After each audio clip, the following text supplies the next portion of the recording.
చూడండి, బైబిల్ గ్రంథం ఉన్నవారు జఫన్యా పుస్తకము 3వ అధ్యాయము 17వ వాక్య భాగము.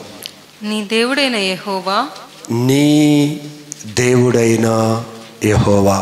ఎవరు మన దేవుడు? యెహోవా. ఆయనే యేసుక్రీస్తు. చాలా జాగ్రత్తగా వాక్యాన్ని మనం గ్రహించటానికి ప్రయత్నం చేద్దాం. చాలా సందర్భంలో దేవుడు తన వాక్యాన్ని వర్షము వలె మన మీద కుమ్మరిస్తూనే ఉన్నాడు. వర్షము వచ్చినప్పుడు భూమి చక్కగా ఫలిస్తుంది. కానీ దేవుని వాక్యము కూడా మన మీద వర్షంగా దేవుడు కురిపిస్తున్నప్పుడు కొన్ని ప్రదేశాలు ఊబి స్థలాలు అని గత దినాల్లో చెప్పుకున్నాం. ఊబి స్థలాలు ఎలా ఉంటాయంటే బయట నుంచి వచ్చే వాటర్ని అబ్జర్వ్ చేయవు. దాని మీద ఎంత వర్షం కురిచినా అది పొర్లిపోవాల్సిందే, కానీ ఆ లోపల షింక్ అవ్వదు వాటర్. ఈరోజు మనం కూడా నిత్యము దేవుని వాక్యం కూడా వర్షం వలె మన మీద ఆయన కుమ్మరిస్తున్నా కొన్ని సందర్భాల్లో కఠిన హృదయాలతో మనం పెద్ద స్పందించం. ఏదో ఆయన చెప్పుకుంటూ వెళ్ళిపోతాడు, మన పని మనం జరిగించుకుంటూ వెళ్ళిపోతాం. కానీ ఇక్కడ రాయబడి ఉన్న మాటను ఒకసారి మనం చదివితే, నీ దేవుడైన యెహోవా నీ మధ్య ఉన్నాడు, మీ మధ్యలో ఉన్నాడు, ఆయన శక్తిమంతుడు. గమనించండి, మన దేవుడు ఎప్పుడు కూడా మన మధ్యలోనే ఉండాలి అనేది ఆశ అండి. వాస్తవంగా మీరు గ్రహించండి, అసలు దేవుని ప్రేమ మనుషుల ప్రేమకి అతీతమైన ప్రేమ. దేవుని ప్రేమ, మన తల్లిదండ్రులే మన పిల్లలు తన ఎదుట ఉండాలి, వారి మధ్యలో తల్లిదండ్రులు ఉండాలి అని చివరి వృద్ధాప్యంలోకి వచ్చినప్పుడు కూడా ఆ తల్లిదండ్రులు తన పిల్లలతో ఉండాలని ఆశపడుతూ ఉంటారు. అంతకన్నా ప్రేమ కలిగిన దేవుడు కదా ఆయన కూడా ఇదిగో మన మధ్యలోనే ఉండాలి, మనతోనే ఉండాలి అనేది దేవుని యొక్క ఆశ. అందుకే మీ దేవుడైన యెహోవా నీ మధ్య ఉన్నాడు, మీ మధ్యలో ఉన్నాడు, ఆయన శక్తిమంతుడు, ఆయన మిమ్మును రక్షించును, ఆయన మిమ్ములని రక్షిస్తాడు, ఆయన మిమ్మల్ని కాపాడుతాడు, ఆయన మిమ్మల్ని బలపరుస్తాడు, ఆయన చెయ్యి పట్టుకొని గమ్యానికి తీసుకుని వెళతాడు మీ దేవుడు. ఇది అక్షరాల, ఇది సత్యం. నమ్మితేనే ఈ కార్యాలు మనం చూడగలం, నమ్మితేనే దేవుని చేత మనం నడిపించగలం, నమ్మితేనే దేవుడు తన అద్భుత కార్యాన్ని మన జీవితంలో జరిగిస్తాడు. అందుకే నమ్ముట నీ వలన అయితే అంటాడు ప్రభు. నమ్మాలి, దేవుడు మాటను నమ్మాలి. వాక్యం చెప్తుంది, నీ దేవుడైన యెహోవా మీ మధ్యలోనే ఉండాలి అని ఆయన ఆశపడుతున్నాడు. ఆయన అలాంటి వాడు కాదు, ఇలాంటి వాడు కాదు, శక్తిమంతుడు. ఆయన మిమ్మల్ని కాపాడుతాడు, రక్షిస్తాడు, ఆదుకుంటాడు, నడిపిస్తాడు, ధైర్యపరుస్తాడు, ప్రోత్సహిస్తాడు. పూర్తిగా శిథిలమైపోయిన పరిస్థితిలో నుంచి కూడా ఆయన ఎండిన మొద్దులో నుండి, కర్రలో నుండి చిగురింపజేయగలడు, దాని పువ్వులు పూయించగలడు, దానికి ఫలాలు కాయించగలడు, అద్భుతం చేయగలడు. కానీ ఈ వాక్యాలు వింటున్నప్పుడు ఎప్పుడు ఇవే మాటలు వింటాం మనం. దేవుడు మీకు తోడుగా ఉన్నాడు, ఆయన శక్తిమంతుడు, మీకు సహాయం చేస్తాడు అని. ఎప్పుడు ఈ మాటలు ఎలా ఉంటున్నాయి? ఆ క్షణంలో ఏదో మనకి బాగున్నట్లే అనిపిస్తున్నాయే, కానీ చివరికి నిజంగా ఆ శక్తిమంతుడైన దేవుడు ఆయన చెప్పిన విధంగా ఏంటి మన రక్షించటం లేదు, ఏంటి మన పైకి లేవనెత్తటం లేదు, ఏంటి ఈ బాధల్లోనే ఉన్నాం కదా, మరి ఆయన మనతోనే ఉన్నాడని చెప్తున్నాడు, మన మధ్యలోనే ఉన్నానని చెప్తున్నాడు. అందులో ఆయన మహాశక్తిమంతుడు. మరి ఏంటి అని ఒక ప్రశ్న ఎప్పుడు కూడా మనం మిగిలిపోతూ ఉంటుంది. ఆలోచించే, ఇన్ని మారులు దేవుడు నీకు చేస్తాను అని చెప్పిన పరిస్థితుల మధ్య ఎక్కడ చేసినట్లుగా మనకు అనిపించదు. అదే దిగులు, అదే విచారం, అదే చింత, అదే భయం. ఎన్ని మార్లు దేవాలయానికి వస్తున్నాం. అందుకే వారు మాటలు గ్రహించక అర్థం చేసుకోకుండా పొరపడుతున్నారు. పొరపాటు ఎక్కడ జరుగుతుందో తెలుసా? మాటలు అర్థం కాక, ఆయన ఏం చెప్తున్నాడో గ్రహించక మనం పొరపడిపోతున్నాం, దేవుడు ఏం చేయలే అనుకుంటున్నాం. అందుకే ఆయన అంటాడు, నా హస్తం కొరసగా ఏమీ లేదు. నిన్ను లేవనెత్తడానికి నా హస్తం ఏమైనా కొరసగా ఏమీ లేదు. ఈరోజు దేవుడి వాక్యాన్ని జాగ్రత్తగా మనం జ్ఞాపకం చేసుకోగలిగితే గమనించండి, ఆయన శక్తిమంతుడు. ఆయన శక్తిమంతుడు. ఆయన నిన్ను రక్షిస్తాడు, రక్షిస్తాడు, కాపాడుతాడు, బలపరుస్తాడు, గమ్యానికి తీసుకుని వెళ్తాడు. ఆయన మాట తప్పనివాడు ఆయన. అయితే ఇక్కడ మనం గమనించవలసిన ఒక విషయం ఏమిటి అంటే, ఎందుకు రక్షిస్తాను అన్న దేవుడు ఎందుకు ఆలస్యం చేస్తున్నాడు? మన చదువులు అయినా, మన ఉద్యోగాలైనా, మన వివాహాలైనా, మన గర్భఫలాల గురించి అయినా, మన కుటుంబ వ్యవస్థ స్థిరపడే విషయమైనా ఎన్నో ముందుకొచ్చినట్లుగా ఉంటాయి, వెళ్ళిపోతాయి, కనిపించవు. చాలా నిరుత్సాహం. ఏదో ఆయన ఆలయానికి వచ్చామనే కానీ నిజమైన సంతోషంతో మనం రాలేదు కూడా. మనల్ని మనం పరిశీలన చేయండి. నిజమైన ఒక ఆనందంతో గంతులు వేసుకుంటూ దేవాలయానికి పరిగెత్తామా అంటే అలా లేదు. ఏదో తెలియని విచారం, తెలియని దిగులు, తెలియని కొదువ. అంత శక్తిమంతుడు దేవుడు మనతోనే ఉంటే మాకెందుకు ఎలా జరుగుతుంది అని ప్రశ్నించారు కొంతమంది ప్రజలు, భక్తులు. ఏమన్నారు అనుకున్నవారు? ఆయన మన మధ్యలో ఉంటే, ఆయన మాతో ఉంటే మాకెందుకు ఎలా సంభవిస్తుంది? చూడండి వాళ్ళ యొక్క, ఈరోజు నీకు అదే ప్రశ్న, అదే మాట అక్కడ వాడుతూ ఉన్నాడు. ఏమంటాడు? ఉండిన ఎడల, ఒక్కసారి రిఫరెన్స్ చెప్దాం. న్యాయాధిపతుల పుస్తకము 6వ అధ్యాయము 12వ వాక్య భాగం. 6:12 న్యాయాధిపతులు.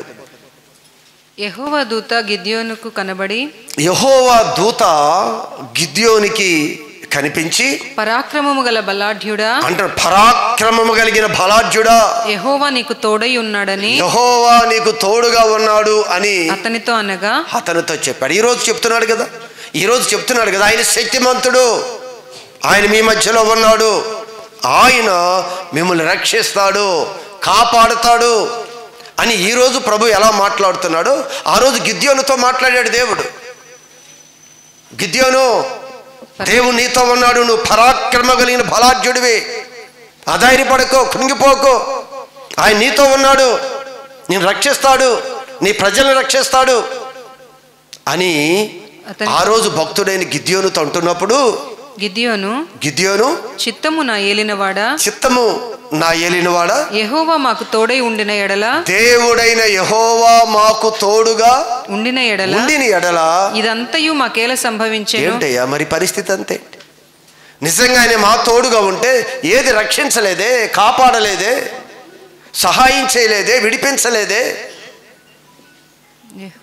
మా పరిస్థితులు ఎలా ఉన్నాయి అని ఆయన ఎలా అడుగుతున్నాడో ఈరోజు ఇదే ప్రశ్న మనలో కూడా ఉంది. ఈరోజు నువ్వు బయటికి అడగకపోయినా వచ్చినప్పుడల్లా దేవుడు ఎలానే చెప్తున్నాడు, కానీ ఏది ఏ పరిస్థితిలో కూడా మరి బయటకు వచ్చినట్టు కనిపించలేదు. జాగ్రత్తగా వాక్యాన్ని మీరు పరిశీలన చేయండి. ఈ వాక్యాన్ని మీరు జాగ్రత్తగా పరిశీలన చేస్తే చదవబడిన మాట మరొక్కసారి జెఫన్యా పుస్తకాన్ని మరొక్కసారి చదువుదాం. చూడండి. నీ దేవుడైన యెహోవా, వినండి, నీ దేవుడైన యెహోవా నీ మధ్య ఉన్నాడు, ఆయన శక్తిమంతుడు, ఆయన మిమ్మల్ని రక్షిస్తాడు. ఎందుకు మనకి ఆ విడుదల కార్యం జరగట్లేదు అంటే ఇక్కడ చెక్ చేసుకోవాల్సింది ఒక్కటే, ఆయన మన మధ్యలో ఉన్నాడా లేదా, ఆయన మనతో ఉన్నాడా లేదా. ఆయన శక్తిమంతుడే. ఆయన శక్తిని నువ్వు శంకించడానికి ఏమి లేదు, ప్రశ్నించడానికి ఏమి లేదు. ఆయన మహాదేవుడు. తన మహత్త కలిగిన మాట ద్వారా భూమిని, ఆకాశాన్ని నిర్మాణం చేసిన వాడు ఆయన. ఆయన శక్తిని మనం పరిశీలించక్కర్లేదు. కానీ ఆయన మన మధ్యలో ఉన్నాడా, ఆయన మనతో ఉన్నాడా అనేది ఇక్కడ ప్రశ్న. శక్తిమంతుడు అయిన వాడు మనతో ఉన్నాడా? ఈరోజు మీరు గ్రహించండి, ఆయన ఉన్నాడు అనుకొని మనం వెళ్ళిపోతున్నామేమో. ఆయన ఉన్నాడో లేదో అనే పరిశీలన చాలా అవసరమండి. ఆయన ఉంటేనే ఒక అద్భుతం. ఎంత శక్తి కలిగిన వాడైనా చూడండి, మనకి తెలిసిన వారు ఎంత బలవంతులు ఉన్నా వారు మనతో ఉంటే కొంతవరకు శారీరకంగా మనకు సహాయం చేయగలరు. వారి మాట మన తోడుగా ఉంటే కొంత మనల్ని ధైర్యపరచగలరు. అసలు ఆయన లేకపోయినప్పుడు మనకి ఏ విధంగా అధైర్యపడతామో, నిజంగా దేవుని యొక్క సన్నిధి మనతో లేకపోతే మనం ఏ పరిస్థితుల్లో కూడా ఆ మేలు మనం అనుభవించలేం. మీకు అర్థం కావటానికి ఒక సందర్భం తెలియచేస్తాను. ఒక సందర్భంలో ఇశ్రాయేలీల ప్రజలకి యుద్ధం చేయవలసిన అవసరం వచ్చింది.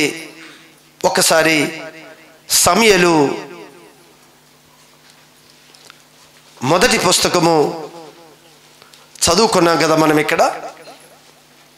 అయితే అమాలేకీయుల మీద, ఫిలిస్తీన్ల మీద ఇశ్రాయేలీలకి ఒక యుద్ధ వాతావరణం ఏర్పడింది. అయితే ఇశ్రాయేలు జనాంగం సైన్యం అంతా నిలబడింది. శత్రువులు కూడా యుద్ధ భూమిలోనికి వచ్చారు. అయితే ఇక్కడ యుద్ధం ప్రారంభమైనప్పుడు యుద్ధ భూమిలోకి వెళ్ళారు, యుద్ధం చేశారు. ఇశ్రాయేలీలు అనగా దేవుణ్ణి కలిగాము, దేవుడు మాతో ఉన్నాడు అనుకున్న ప్రజలు యుద్ధంలో ఓడిపోయి సుమారు 4,000 మంది చనిపోయారు. వారు ఏమనుకుంటున్నారంటే దేవుడు మాతో ఉన్నాడు అని యుద్ధానికి వెళ్ళారు.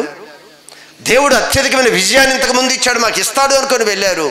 యుద్ధ భూమిలో వారు పరాజయము పొందారు. 4,000 మంది హతులైపోయారు. తిరిగి ఇంటి ముఖం పెట్టారు. తన దేశానికి, తన పొలిమేరలోనికి తిరిగి వెళ్ళారు.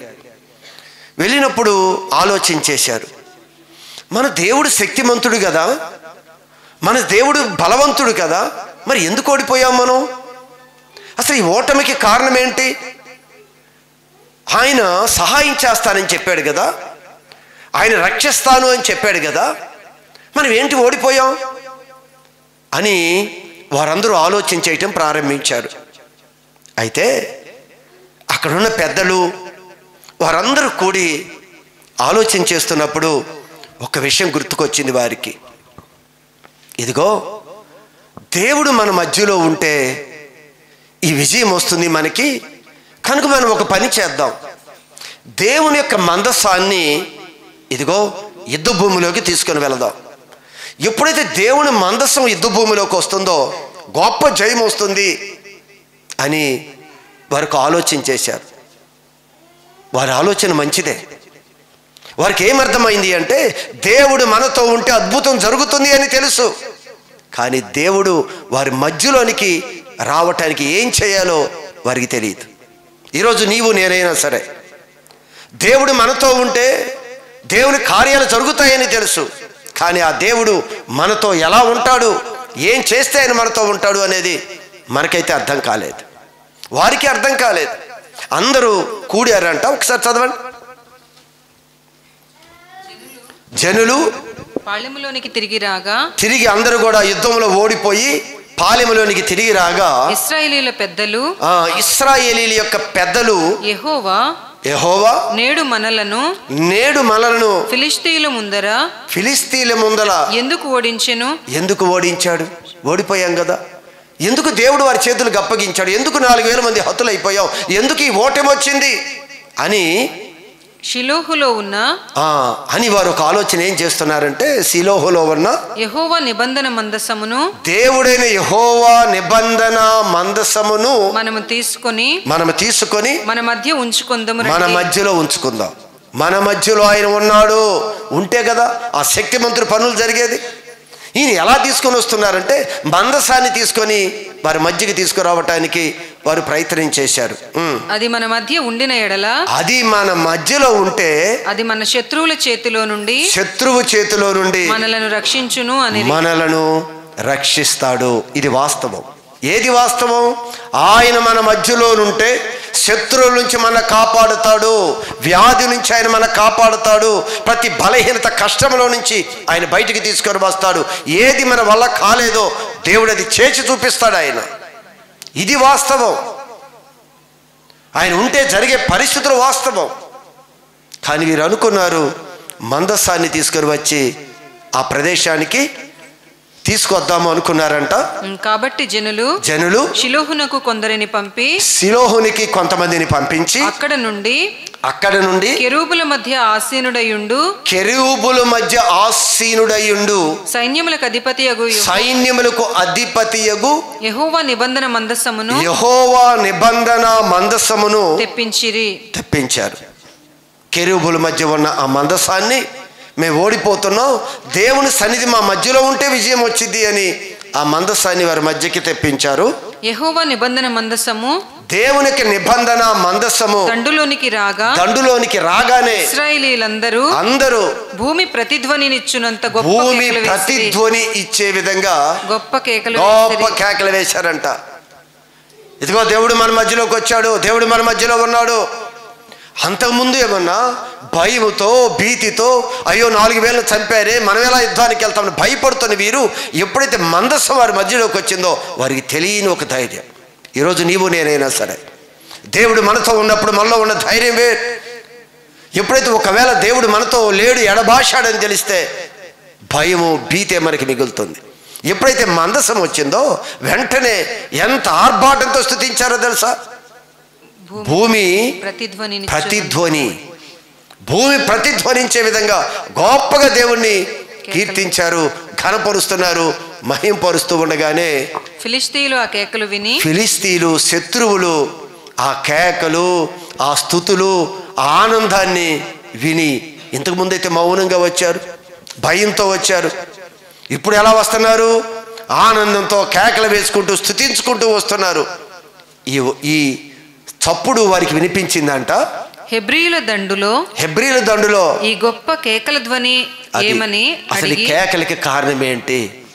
ఆ ఇశ్రాయేలు జనాంగంలో ఆ హెబ్రీ యొక్క సంతానములో వారి మధ్య ఈ కేకలు, ఈ ఆనందము, ఈ స్తుతులు కారణమేంటో వారికి అర్థం కాల.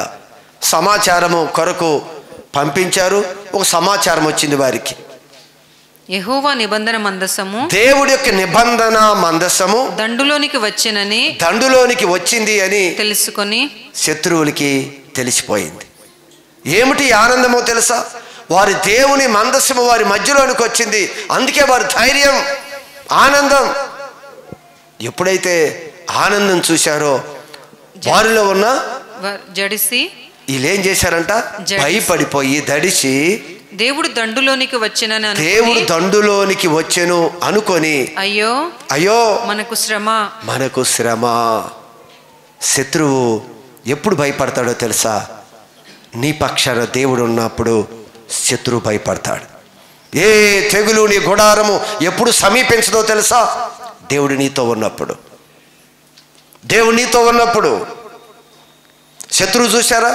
అప్పుడు వారికి శత్రువు ఏదైనా మేము చేయగలము అనుకున్న శత్రువు దేవుడు వారితో ఉన్నాడు అనే ఒక వార్త వినగానే వారిలో భయపడిపోయారంట. దడిసి అయ్యో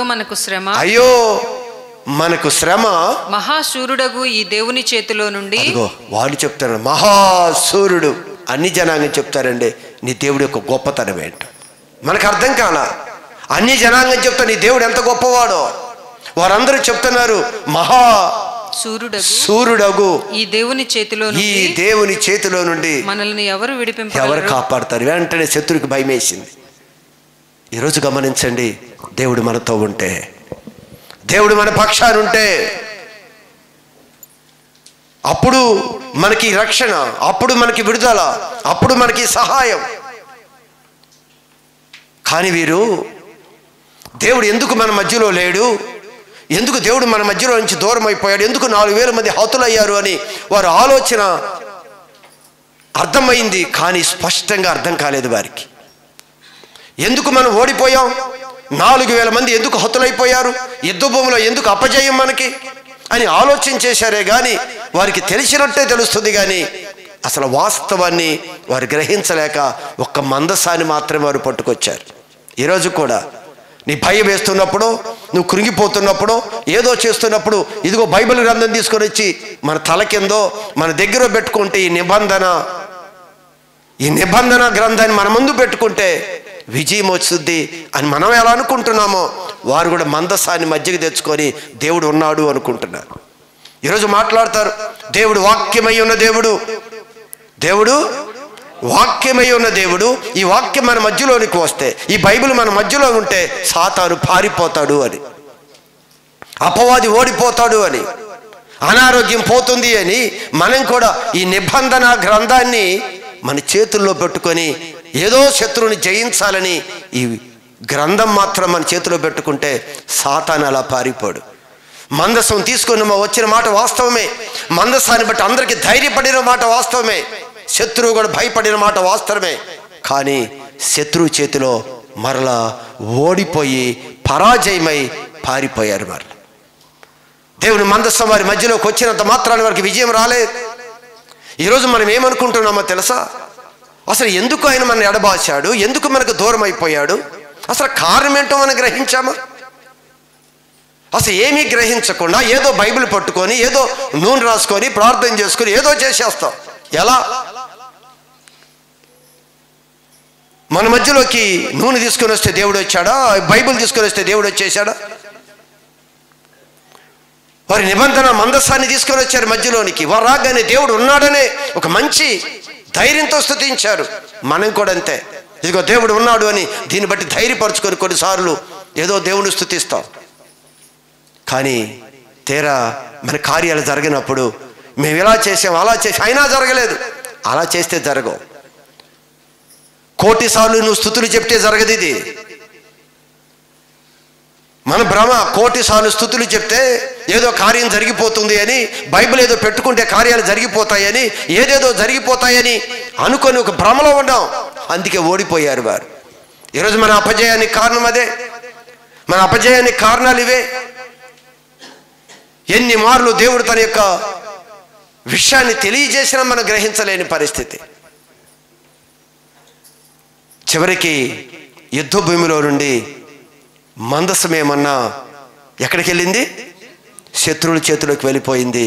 వీరు మందసాన్ని విడిచిపెట్టి పారిపోయారు. శత్రువుల చేతికి వెళ్ళిపోయింది అది. మందసం లేని, దేవుడు లేని జనాంగంగా మిగిలిపోయారు వారు. అప్పుడు ఆలోచన వచ్చింది, అప్పుడు అర్థమైంది వారికి. ఈరోజు నీకు నాకు అర్థం కావాలి. దేవుడి కార్యాలు జరిగించాలి అంటే ఆయన బలవంతుడే, ఆయన శక్తిమంతుడే, ఆయన ప్రేమ కలిగిన వాడే, ఆయన కృప కలిగిన వాడే. దీంట్లో ఏ మార్పు లేదు. కానీ అక్కడ మనం గ్రహించవలసింది ఏంటంటే ఆయన మనతో ఉన్నాడా. ఈరోజు మనం గ్రహించండి, దేవుడు మనందరికీ స్వతంత్రం ఇచ్చాడు, స్వేచ్ఛనిచ్చాడు. నీ ఇష్టం, నువ్వు ఎలా ఉండాలంటే అలా ఉండు అని దేవుడు మనల్ని విడిచిపెట్టేశాడు. నీ ఇష్టమే, నీకు స్వేచ్ఛ ఉంది, నీకే కట్టడా లేదు. పూర్తిగా నీ నచ్చిన విధంగా నువ్వు ఉండొచ్చు. అందుకే అంటాడు, మరణము జీవము నీ ముందుంచాను. ఏం చెప్పాడు? మరణము జీవము నీ ముందుంచాను.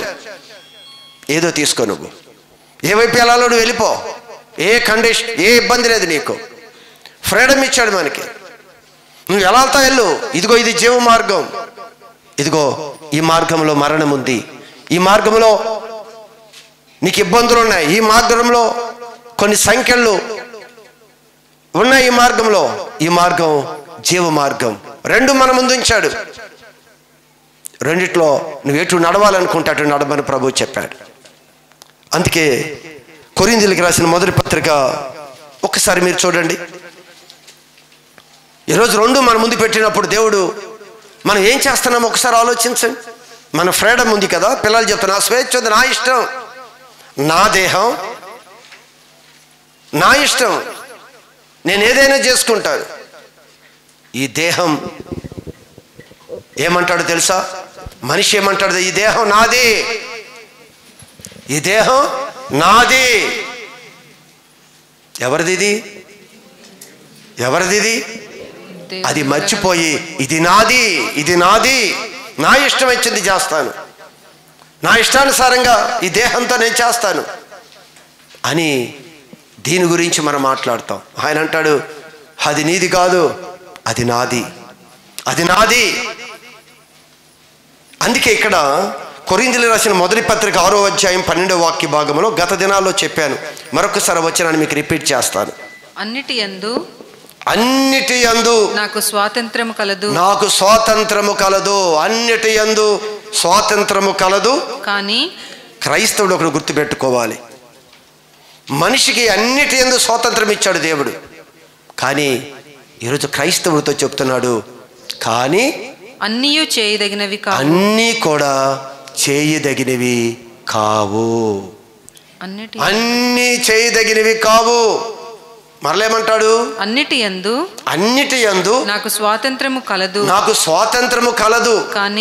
కానీ నేను దేని చేతను లోబరచబడకూడదు. రెండు మాటలు మాట్లాడాడు. అన్నిటి యందు స్వాతంత్రం ఉంది అనే పదం ఒకటైనా ఇక రెండు విషయాలు చెప్పాడు. ఒకటి, అన్నీ చేయదగినవి కావు. జాగ్రత్తగా నోట్ చేసుకోవాలి ఈ పాయింట్. అన్నీ చేయదగినవి కావు. నేను దేని చేత లోబరచకూడదు. ఏది కూడా నన్ను కంట్రోల్ చేసి ఏది నన్ను స్వాధీనపరచుకోకూడదు. ఈరోజు మన పరిస్థితులు ఎలా ఉన్నాయి? నా ఇష్టం, నేను ఏదైనా చేస్తాను. ఇది తెలియకుండా మనం దేవుడి మార్గాన్ని ఈజీగా తప్పిపోతున్నామండి. మనం చాలా ఈజీగా. అది మీ గురించే చెప్పలేదు, నేనైనా మీరైనా మనందరము కూడా దుష్టుడు ఒక అవిధేయతలో మనల్ని అందరూ కూడా కప్పేస్తున్నాడు.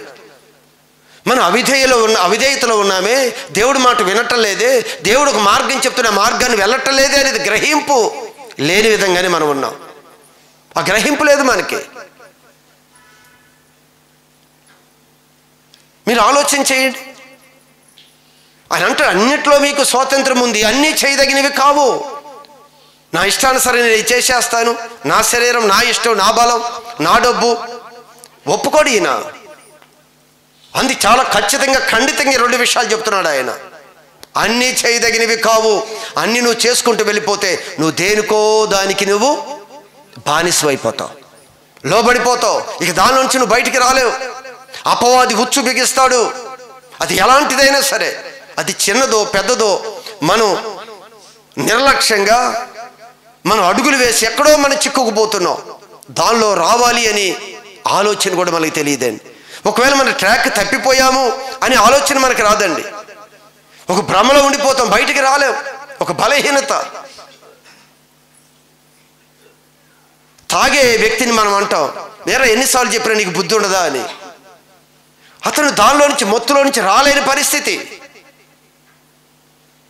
దాన్ని మనం అర్థమయ్యే విధంగా మనం తెలియచేసుకుంటూ దానిలో నుంచి ప్రేమతో మనం బయటికి తీసుకురావాల్సిన పరిస్థితి. ఈరోజు మనందరం కూడా ఖచ్చితంగా దేవుడి వాక్యం చెప్తుంది, దేనిలో నీవు లోబడిపోయావు, ఏదో నిన్ను స్వాధీనపరుచుకుంది, ఒక మనసు నిన్ను నడిపిస్తుంది, ఒక చెడు నిన్ను నడిపిస్తుంది. అది సరైంది కాదు. అలా చేస్తే దేవుడు నీతో ఉండడు. అలా చేస్తే ఆయన మనతో ఉండడు. ఈ ఇశ్రాయేలు ప్రజలు కూడా తన దోషాన్ని, తన తప్పుని, తన అతిక్రమాల్ని అన్నీ సరి చేసుకున్న తర్వాత దేవుడు వారి మధ్యలోనికి వచ్చాడు. మందసం పెట్టుకుంటే రాలేదు, బైబిల్ తెచ్చుకుంటే ఆయన మధ్యలోకి రాడు, నూనె బుడ్డులు తెచ్చుకుంటే దేవుడి మధ్యలోకి రాడు, మరికేదో తెచ్చుకుంటే దేవుడి మధ్యలోకి రాడు. ఆయన మధ్యలోనికి రావాలి అంటే ఇదిగో మనము ఏం చేస్తున్నామో ఒక్కసారి ఆ గ్రహింపులోకి రావాలి. చేయదగినవి చాలా ఉన్నాయి, మనం చేస్తున్నాం. మాట్లాడకూడని ఉన్నాయి, మాట్లాడుతున్నాం. ఈ శరీరాన్ని అపవిత్రతకు అప్పగించకూడదు, అప్పగిస్తున్నాం. దేవుడు ఎడబాసిను అనే సంగతి అతనికి తెలియలేదు. చాలా బాధాకరమండి. దేవుడంట తన ఎడబాశాడు, తను విడిచి వెళ్ళిపోయాడు అని సంసోనికి తెలియలేదంట. మనం అనుకుంటాం అంత భక్తుడే, అంత బలవంతుడే, అంత శక్తిమంతుడే, అంత జ్ఞానవంతుడే, దేవుడు తను ఎడబాసి వెళ్ళిపోయాడనే విషయము ఆయనకెందుకు తెలియలేదు అని మనం మాట్లాడతాం. మనం కూడా ఈరోజు ఆయన మనతో ఉన్నాడా? ఈరోజు ఆయన మనతో ఉన్నాడా? ఎందుకు ఆయన రక్షిస్తాడు, కాపాడుతాడు అని చెప్పుకుంటున్నామే, కాపాడటలేదే. ఎందుకంటే ఆయన ఎడబాసిన సంగతి మనకు తెలియలేదు. సంసోను జీవితంలో ఆయన ఎప్పుడు ఎడబాసి దేవుడు ఎప్పుడు వెళ్ళిపోయాడో తనకు అర్థం కాలేదు. బాగానే ఉన్నాను, బలంగానే ఉన్నాను, శక్తిగానే ఉన్నాను, అన్ని బాగానే జరుగుతున్నాయి అనుకున్నాడే, కానీ ఎప్పుడు దేవుడు తను విడిచి వెళ్ళిపోయాడో తనకు అర్థం కాలేదు.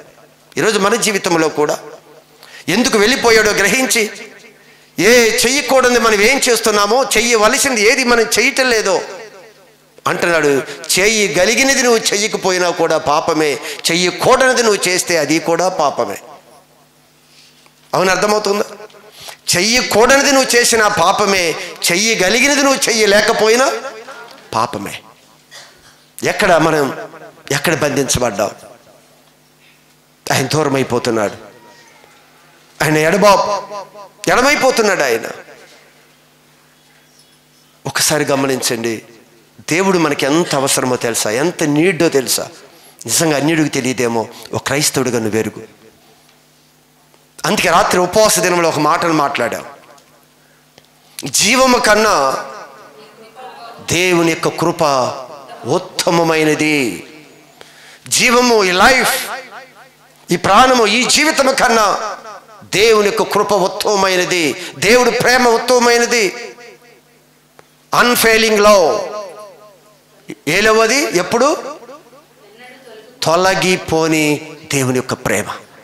దాన్ని విడిచిపెట్టుకోకూడదండి, దాన్ని విడిచిపెట్టుకోకూడదు. మనం చాలా విలువైనది, అది మనం విడిచి వెళ్ళిపోయింది. ఈరోజు తెలియకుండానే మన ఎడబాపు దేవుడు ఉన్నాడని మనం అనుకుంటున్నాం. కానీ మన అందరం కూడా చాలా నిర్లక్ష్యం అండి, చాలా అశ్రద్ధ. ఒకటి కాదు, అలా కాదు, చాలా అశ్రద్ధ మన జీవితంలో.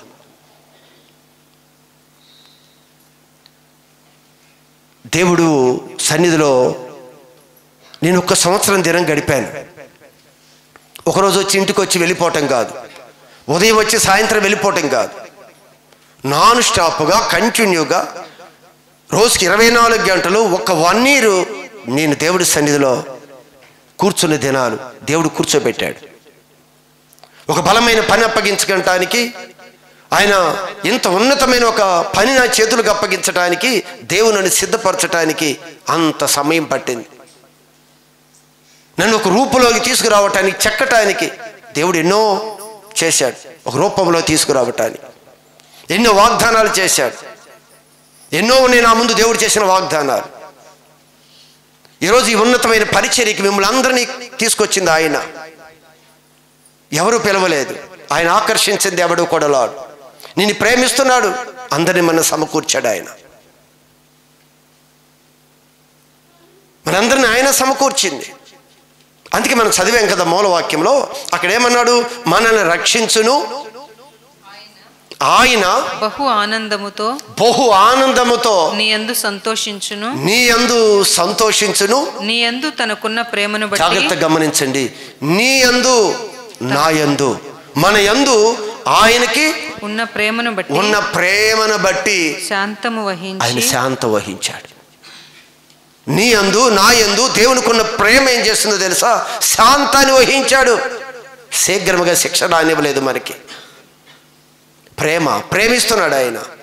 ఈ దినమో రేపో మనం చెయ్యకూడని వాటిని మానివేసి చెయ్యవలసినవి చేస్తాము అని చెప్పి దేవుడు ఎదురు చూస్తూ ఉన్నాడు ఆయన. కానీ మనం అవి గ్రహించటం లేదు, నిర్లక్ష్యం. ఏదో జరిగిపోతుంది కదా అని వెళ్ళిపోతున్నాం. ఆయన ఉంటే ఎంత, లేకపోతే ఎంత, లోకంలో అన్నీ మనకు ఉన్నాయి కదా అని చూసుకుంటూ వెళ్ళిపోతున్నాం. అప్పుడే చెప్పాడు, ఒకవేళ ఆ ప్రేమ నీకు ఎక్కువైపోతే ఈ ప్రేమ నీలో నుంచి తొలగిపోతుంది అని చెప్పాడు. అయినా మనకు భయం లేదు. నీ గురించే చెప్పలేదు, నా గురించి, మనందరి గురించి ప్రభు మాట్లాడుతున్న సమాచారం ఇది. ఆయన మనతో ఉంటేనే జీవము, ఈ జీవము కన్నా దేవుని కృప ఉత్తమమైనదండి. ఈ జీవము, దీని కొరకే మనం ఆరాటపడుతున్నాం, ఆవేశపడుతున్నాం, కృపలో నుంచి తొలగిపోతూ ఉన్నాం. అని అంటున్నాడు. ఆయనంట మనలని నీ యందు తనకంటే దేవుడు తనకున్న ప్రేమను బట్టి శాంతము వహించి నీ అందలి సంతోషము చేత ఆయన హర్షించును. నీలో ఆనందాన్ని చూడాలి. నీ మీద ప్రేమతో ఆయన కృప చూపుతున్నాడు. నీవు మంచిగా మార్పు చెందితే ఆయన ఆనందిస్తాడు. మంచిగా తెలుసుకొని ప్రభువాన్ని తిరిగి ఆయన హత్తుకుంటే ఆయన ఆనందిస్తాడు. నా సంతోషం కొరకు ఎదురు చూస్తున్నాడు దేవుడు.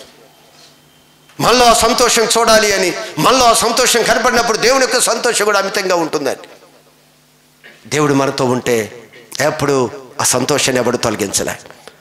దేవుడు మనతో ఉంటే ఆ సంతోషాన్ని ఎవడు తీయలేడు. కానీ ఉన్నాడు ఉన్నాడు అనుకొని దేవుడు ఎందుకు చేయటం లేదు అనుకుంటున్నామే కానీ ఎప్పుడు ఎడబాశాడో తెలియదు. సంవత్సరం దినాలు దేవుడి సన్నిధిలో కూర్చోపెట్టాడు ఆయన. కొన్ని సమయాల్లో చిన్న మిస్టేక్ జరిగినప్పుడు దేవుడు మాట్లాడటం మానేసేవాడు.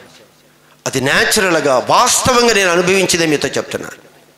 మిస్టేక్ జరగగానే ప్రభు వెంటనే బంద్ చేసేవాడు. మనం కూడా తప్పు చేస్తే తల్లిదండ్రులు కొట్టలేకపోయినా ఏం చేస్తారు? మౌనంగా మాట్లాడకుండా మౌనం అయిపోతారు. అప్పుడు దేవుని యొద్దకు వచ్చి చాలా ఎంత వేదనతో నేను ప్రార్థన చేసేవాడిని తెలుసా?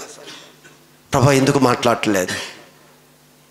చూడండి, మన యొక్క తల్లిదండ్రులు మనకి కానీ చిన్న పిల్లలకి ఒకవేళ దూరంగా వెళ్ళిపోతే ఆ పిల్లల ప్రాణమంతా కూడా తల్లిదండ్రుల దగ్గరికి వెళ్ళాలి, చూడాలని ఎలా తపన ఉంటుందో, నిజంగా దినాల్లో దేవుడు వెళ్ళిపోతే ఉదయం అంతా వేదంతో అలా ప్రార్థన చేస్తే మరలా తిరిగి వచ్చి ఇదిగో ఇది సరి చేసుకో అని చెప్పేవాడు.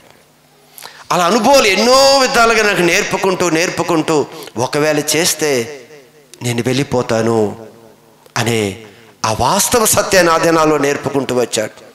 కానీ పరిచర్యలోకి వచ్చి పరిచర్య విస్తరిస్తున్నప్పుడు చాలా విషయాలు కూడా మనం ఓవర్కమ్ చేసుకుని వెళ్ళిపోతూ ఉన్నాం. దేవుడు కొన్ని మాటలు మనం గ్రహించలేని స్థితికి కూడా వెళ్ళిపోయిన దినాలు ఉన్నాయి.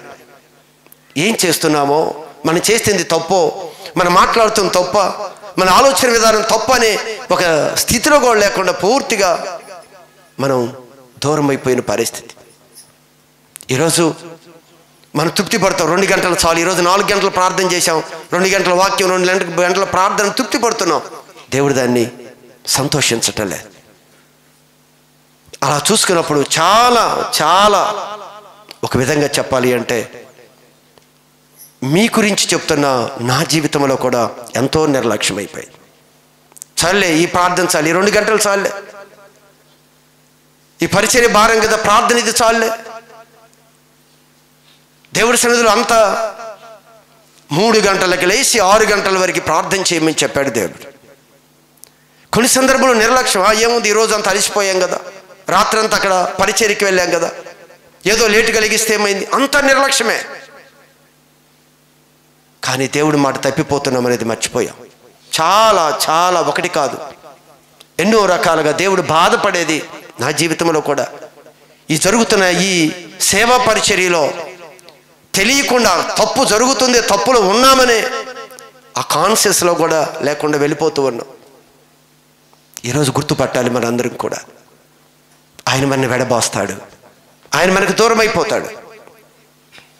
పాపానికి పాపం కూర్చుకున్నట్లుగా వెళ్ళిపోతూ ఉన్నాం. ఎన్నో మార్లు వాక్యము చెప్పుతున్నప్పుడు, వాక్యం ధ్యానిస్తున్నప్పుడు, ప్రార్థన చేసుకుంటున్నప్పుడు దేవుడు ఆ వివేచనిచ్చి నన్ను హెచ్చరిస్తాడు.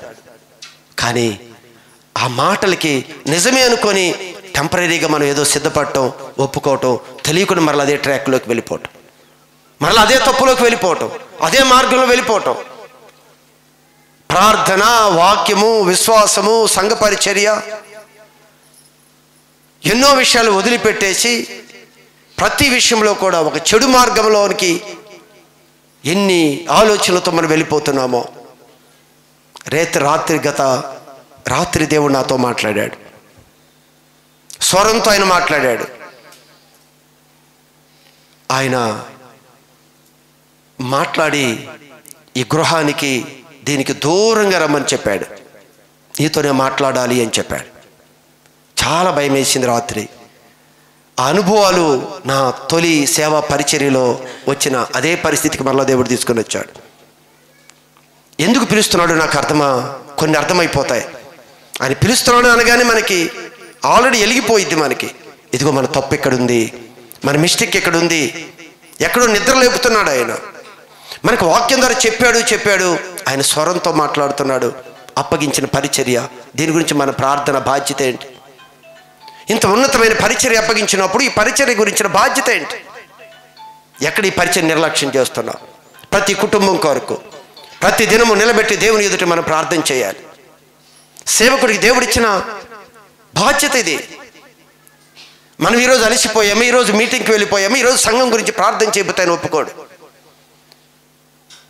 సంఘాన్ని ప్రేమిస్తున్నాడు, నన్ను మనల్ని ప్రేమిస్తున్నాడు. ఆ ప్రేమించే దేవుడు రాత్రి నాతో మాట్లాడినప్పుడు ఆయన దగ్గర నుంచి సపరేట్గా బయటికి రమ్మన్నాడు, నా సన్నిధిలోకి రా. అందుకే నేను ప్రభు రాత్రి చెప్పగానే నేను అనుకున్నాను, ప్రభా ఏకాంతంగా అక్టోబర్ 1 ఆల్రెడీ సెప్టెంబర్ ఎండింగ్లోకి వచ్చాం. అక్టోబర్ 1 నుండి మినిమం 1 మంత్ దేవుడితో గడపడానికి నేను ఏకాంతంగా ప్రభు పిలిచాడు. నేను ప్రదేశంలోకి వెళ్తున్నాను. ఎందుకు పిలిచాడు, ఆయన ఏం మాట్లాడబోతున్నాడో కొంతవరకు తెలుసు, కానీ అంతా నాకు తెలియదు. ఒకవేళ నన్ను సరిచేయటానికి, మరలా తిరిగి నన్ను కట్టడానికి ఆయన శక్తిమంతుడు. అలానే సంఘ బాధ్యత, సంఘం కొరకు ఇప్పుడు అప్పగించిన ఈ పరిచర్యని ఆయన మరీ రెట్టింపు చేయటానికి కావాల్సిన శక్తిని, బలాన్ని ఇవ్వటానికి మరలా ఆయన సన్నిధికి పిలుస్తున్నాడు అనేది నాకు తెలుసు. మరలా ఈ పరిచర్యని మోయాలి, నిస్వార్థంగా మోయాలి. మన తెలియకుండా కొన్ని మిస్టేక్లు మనం జరిగిపోతున్న ఆ మిస్టేక్స్ అన్నిటిని కూడా కంప్లీట్ చేసి మరలా ఒక రోషం కలిగి తిరిగి అదే పనిని మరలా ముందుకు కొనసాగించాలి. ఈరోజు దేవుడిచ్చిన జ్ఞానం, దేవుడిచ్చిన ఆలోచన, దేవుడిచ్చిన వాక్శక్తి సమస్తము జీరో పరిస్థితిలో నుంచి ఈరోజు ఈ స్థితికి తీసుకొచ్చింది ఆయన నిలబెట్టుకున్నాడు. మనం జీరో. నేను ఖచ్చితంగా చెప్పగలను, మనలో ఏ సామర్థ్యత లేదు. అన్నీ కలిగజేసిన వాడు ఆయనే. కలగజేసిన వాడిని విడిచిపెట్టి మనం ఉన్న దీన్ని బట్టి మరొక విధంగా మనం ప్రభుని విడిచి వెళ్ళిపోతే ప్రభు ఆయన ఒప్పుకోడు. అందుకే ఆయన పిలిచినప్పుడు ఒక బాధ అయినా సంతోషం ఎక్కువ. నిజంగా దేవుడు నాతో మాట్లాడాడు. ఆయన స్వరం ఏంటో, ఆయన స్పర్శ ఏంటో నేను అనుభవించాను. ఖచ్చితంగా ఆయన సన్నిధికి మినిమం నెల రోజులు వీళ్ళని బట్టి సండే వాక్య పరిచర్యకి రావటానికి ప్రభు సన్నిధిలో నుండి నేను ప్రభు చిత్త ప్రకారం నేను వచ్చి వెళ్ళాలనుకుంటున్నాను. మిగిలిన టైంలో మన ఆనందరావు గారు, శివ గారు, కుమార్ గారు, మరి మన యవనస్తులు ఉన్నారు. ఖచ్చితంగా వారు నడిపిస్తారు. ఖచ్చితంగా వెళుతున్నది ఒకటి నా గురించి, ఒకటి సంఘం గురించి. సంఘంలో ప్రతి కుటుంబం కొరకు మీరు పేర్లు నాకు తెలియకపోయినా మీ ఫొటోస్ అన్నీ కూడా నా దగ్గర ఉన్నాయి. మీరు ఎవరో ఖచ్చితంగా దేవుడు నాకు అప్పగించిన పిల్లలు. ప్రతి ఒక్కరిని దేవుడి ముందు ప్రజెంట్ చేసి సంఘాన్ని బలపరచాలి. సంఘంలో కూడా ఆ బలాన్ని తీసుకురావాలి. ఒక్కటి గమనించండి, చాలా సందర్భంలో చెప్తాను, దేవుడి వాక్యం జీవము కలిగినది. దేవుడి వాక్యం జీవము కలిగినది. ఈ జీవము ముందు మాలోకి రావాలి. ఈ జీవం ముందు మాలోకి రావాలి. ఈ వాక్యాన్ని మాలోకి రావాలి. ఈ వాక్యాన్ని ముందు మేము అనుసరించాలి. ఈ వాక్యాన్ని అనుసరిస్తేనే ఈ వాక్యం మాలో నుంచి మీలోకి వచ్చినప్పుడు ఈ జీవం మీలో కార్యాన్ని జరిగించింది.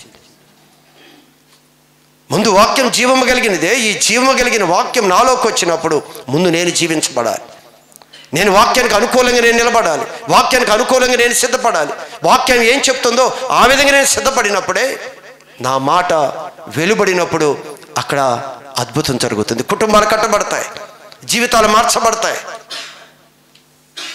దేవుడి మాట అంత బలమైంది. ఈ తక్కువ కాలంలో ఇంత ఉన్నతమైన పరిచర్యను దేవుడు విస్తరింపజేయటానికి కారణం అదే. కానీ ఇక్కడ బ్రేక్ అయింది, ఎక్కడో మిస్టేక్ జరుగుతుంది, ఎక్కడో ప్రాబ్లం వచ్చింది. మరలా ఆ ప్రాబ్లం సరి చేయటానికి, మరలా తిరిగి సంఘాన్ని ఉజ్జీవింపబరచడానికి, ఒక బలమైనగా సంఘంగా లేవనెత్తటానికి మీరు ఎక్కడ వారో దేవుడు ఇక్కడికి తీసుకొని వచ్చి మనందరినీ జతపరిచాడు. చాలా ఆశ్చర్యం వేస్తుంది. మీరు కష్టపడినది గుప్పిళ్ళు విప్పి దేవుడి సన్నిధికి తెస్తున్నారు. ఎంత నమ్మకంతో. చాలా నేను బాధపడతాను, గుర్తొచ్చినప్పుడు కళ్ళంబడి నీళ్ళు వస్తాయి. ఎంత నమ్మి వాళ్ళ కష్టార్జితాన్ని గుడ్డిగా తీసుకొచ్చి దేవుడి సన్నిధికి తీసుకొస్తున్నారే. మనం ఎందుకు ఈ పరిచర్యని, ఎందుకు వాళ్ళ గురించి ఎంత పరిచర్య విస్తరించిన కూడా నిర్లక్ష్యం చేయకూడదే. చాలా విషయాల్లో నాకు ఆ ఆ కానుక చూసినప్పుడు చాలా సందర్భంలో నేను ఏడుస్తాను, బాధ వేస్తుంది బాగా. నిజంగా నమ్మి గుడ్డిగా తీసుకొని వచ్చి దేవుడు పని ఇస్తున్నారే, వారంతా దేవుని నమ్మారు. అంత గొప్ప దేవుడు ఈరోజు నమ్మకంగా నాకు పరిచర్య అప్పగించిన దాన్ని అంత నమ్మకంగా దానిలో ముందుకు కొనసాగాలి.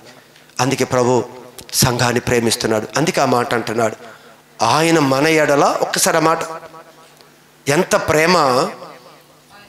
ఆయన బహు ఆనందముతో నీ యందు సంతోషించును, నీ యందు తనకున్న ప్రేమను బట్టి, నీ యందు తనకున్న ప్రేమను బట్టి శాంతం వహించాడు. వాస్తవంగా శాంతం వహించాడు. అందుకే మన దేనికి అప్పగించలేదు. ఖచ్చితంగా మీరు గమనించండి, మేలుకొందాం. ఎటు వెళ్ళిపోతున్నామో తెలియలేదు, ఏం మాట్లాడుతున్నామో తెలియలేదు. అందుకని అంటున్నాడు, అన్నిట్లో స్వాతంత్రం ఉంది, అన్నీ చేయదగినవి కాదు. చాలా చేశాం మనం, చాలా మాట్లాడాం మనం, చాలా మార్గాల్లోకి వెళ్ళాం. అది నాకు తెలుసు ప్రభు. నేత్రాలు తెరిపించిన ఆయన ఇంకా నిర్లక్ష్యం చేస్తున్నామని ఏదో చెప్తున్నాం, ఏదో ఒప్పుకుంటున్నాం. చాలా సందర్భంలో నేను కూడా కొన్ని మిస్టేక్ చేసినప్పుడు, ప్రభా ఇక నుంచి మిస్టేక్ చేయను అని ముందుకు వెళుతున్నాం. కానీ మీరు గమనించండి, చాలా సందర్భంలో చెప్పాను, పాపాన్ని ఒప్పుకోవటం కాదు, పాపాన్ని అసహించుకోవాలి. పాపాన్ని ఒప్పుకుంటే అది పోదండి.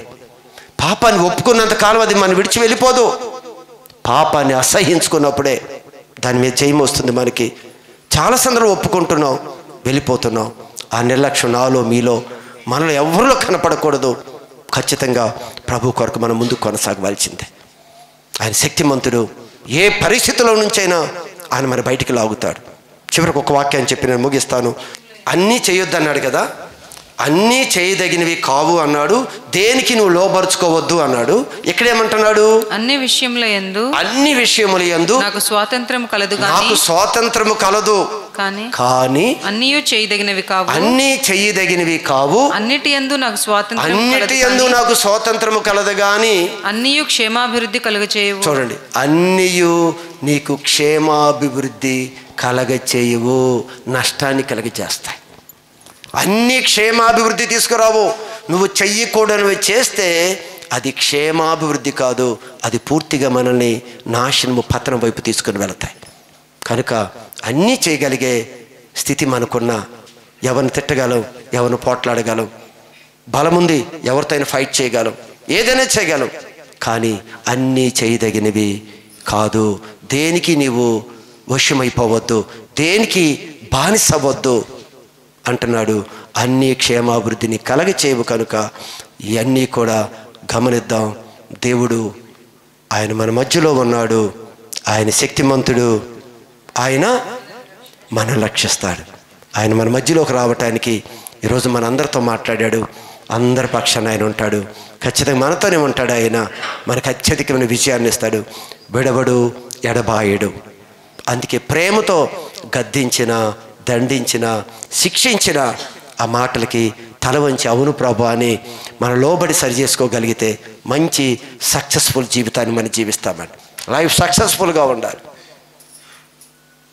పాపం కన్నీరు పెట్టిస్తుంది, పాపం భయపెట్టుతుంది, పాపం మనం తరిమి వేస్తుందండి. తెలియకో లేకపోతే ఒక మొత్తులో మనం వెళ్ళిపోయాం. ఒక నిద్రలో లేచిన మనిషి వెళ్ళిపోతూ ఉంటాడు. నిద్రలో ఉన్న మనిషే లెగుస్తాడు, ఇల్లు డోర్ తీసుకుంటాడు, తాళం ఉంటే తాళాన్ని తీసుకుంటాడు, అన్నీ తీసుకుని వెళ్ళిపోతాడు. అతనికి ఏమీ తెలియదు. ఎక్కడో ఎదురు దెబ్బ తగిలినప్పుడు నేను ఎక్కడికి వచ్చానా అనేది అప్పుడు మెలకు వస్తుంది. నిద్రలో లేచి వెళ్ళిపోయే అలవాటు ఉండేవాళ్ళు మీకు తెలుసా?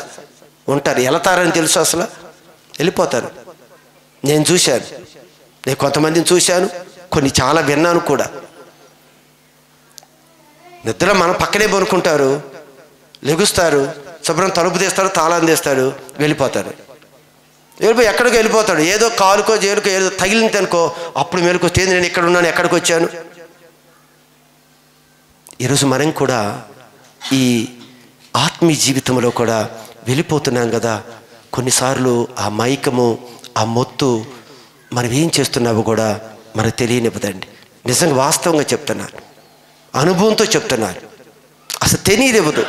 ఈ తప్పు చేస్తున్నామే, అసలు ఇది చేయకూడదే, దేవుడు దూరం అయిపోతాడే, అసలు ఎలాగా, అసలు ఏమీ కూడా గుర్తు రాకుండా మొత్తులో ప్రయాణం చేస్తాం. ఎక్కడో అంటున్నాడు కదా, మనల్ని ప్రేమించాడు కదా ఆయన ప్రేమ ఉంది. అందుకే మనల్ని తట్టి లేపి మనతో మాట్లాడుతున్నాడు. ఆయన మనల్ని ప్రేమిస్తున్నాడు. ఆయన ప్రేమ గొప్పది. ఆయన ప్రేమ జీవము కన్నా ఆయన కృప, ఆయన ప్రేమ ఉత్తమమైనది. ఆయన కృపను ఎంచుకుందాం, ఆయన ప్రేమను కోరుకుందాం, ఆ ప్రేమను హత్తుకొని ఉండండి అన్నాడు. హత్తుకుందాం. అన్నిటి మీద అత్యధికమైన విజయాన్ని మనందరికీ దేవుడు ఇవ్వబోతూ ఉన్నాడు. దేవుడికి మహిమ కలుగును గాక.